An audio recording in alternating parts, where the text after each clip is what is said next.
right, guys, this is another one that I haven't seen in a few years. This is Todd Brown's. He's an OG twinturbo.net member, and this thing started off life as a non-turbo, and Todd's had it easily since probably the mid to late 90s, and his little boy actually drives this thing now. So there's a photo, we'll put it up in the video, of Zach, who's his son, who is essentially just a baby, a toddler, sitting in the driver's seat of this car. So really cool, just full circle, and that's what it's about is, you know, more than just having a Z and driving fast. It's about the relationships and the love for these cars. But in any case, we did this twin turbo conversion now probably 6 or 7 years ago.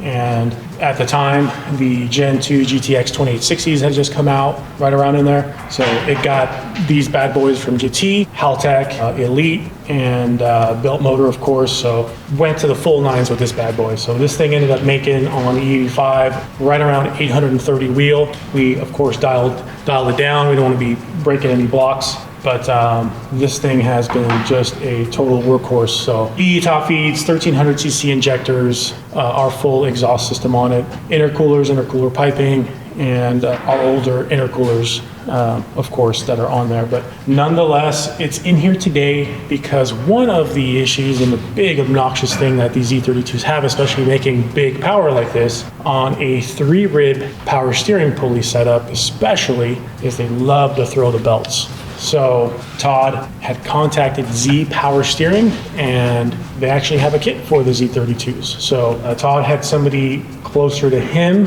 put the system in, and it's here mainly because he's not happy with it. So something isn't quite right, and the other gentleman tried to work it and contact Z Power Steering to see what was the issue. So besides, you know, hey, we got rid of the belt problem, now we've got other serious problems. So there was like a dead spot in driving it, and definitely wasn't safe to drive it as is because you're not getting any feel through that electric powered steering system. So today we're going to be addressing the issues with the setup and trying to get it resolved. So we've already kind of done the preliminary diagnostics on it, so we kind of know where to start, and then hopefully we can get this thing so that it has good responsive steering and make it feel like it's a sports car again. So that's the biggest thing, is the steering feel. So I'm sure some of you have driven some of the new cars out there with the electric power steering setups, and you don't feel super connected to the car or the road.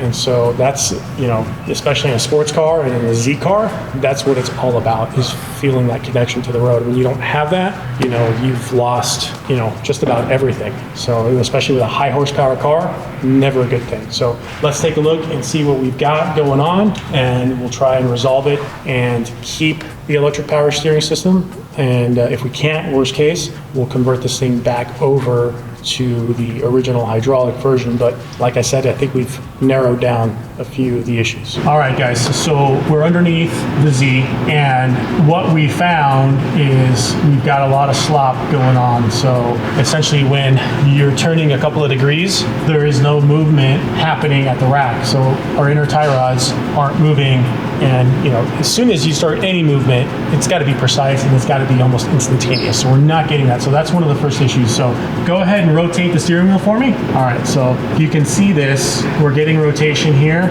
slightly less. Leslie, a little bit less. Yeah, you can still go with the same speed, but there you go. So you can see we're getting a couple of degrees out of this, a few degrees, but there's no movement occurring. So if I grab the inner tie rod, nothing's moving whatsoever. So that's, we've got a little bit of slop or dead play in there, and we don't want that. So when you compare that to any car, and you know, we've got another Z32 on the rack, it's just about instant. You don't have this much movement and not having these inner tie rods move around, right? So that's one problem. So there's something in this rack. This kit, from what I'm understanding, was designed to keep the factory rack in place. So sometimes, you know, they have those manual rack conversions, particularly pretty common and out there, of course, for like race cars. You get rid of the power steering since you're not using it anymore. But this is designed to work with the factory rack. So we know that there's something up with the rack, and then once we get a little bit more movement, out of the steering and we actually grab our wheel, we can tell that there's also some slop in the inner tie rod and the outer tie rod. So the first thing that we're going to do is replace the rack and replace the inner and the outer tie rods. So in this case, we're just going to be using factory parts, so original Nissan parts for the inner and the outer. We're going to have to find a rebuilt rack from somebody. So I think we've got that on order, so we'll have that tomorrow. So we'll go ahead and we'll drop this cross member, we'll replace the rack and get our parts replaced. So that'll be the first step that we're going to do.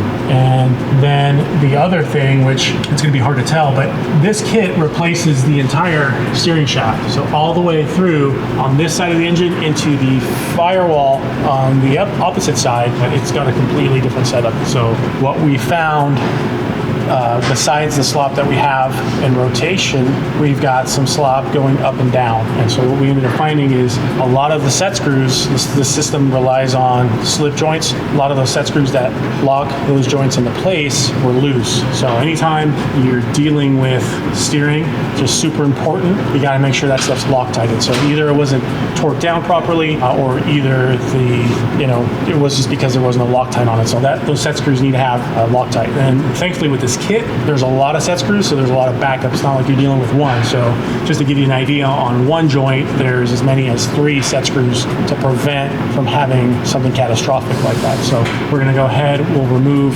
each set screw one by one, and then we'll Loctite in place. So by doing that, we got rid of a lot of slop up and down. So it was like you could take the wheel and just go up and down. So that wasn't good. But we'll do that. We'll remove this, and then we'll see how it is. All right, guys, so we've got the old rack out, and we've got another rebuilt one, but it's going to be a crapshoot, right? We're hoping it's going to be good. We'll know once we get in the car, of course. The majority of the rebuilt racks you're going to get are going to come with the inner tie rod already. So you're going to have to hope, if you're trying to save money, that it's good, but we're not going to take that chance. You can already tell there's a lot of pitting on the one that came with it, so there's a good chance your ball joint's going to be worn out anyway. If not, it's probably going to on its way out and fail in the next 6 months. So we're going to go ahead and we'll replace these. We've got brand new Nissan inner tie rods, and then we're also going to be doing brand new outer tie rods as well. So these are, thankfully we can still get these from Nissan. Your other option, of course, for the outers is you can get the SPL outer tie rod setup. So we'll get this one, we're getting it all prepped, ready to go. Since we're not using any of the hydraulic lines, we're capping the feed and returns off the rack, and we'll get this installed. We'll get the new inner and outer tie rods on, and then we'll give this a shot and test it out.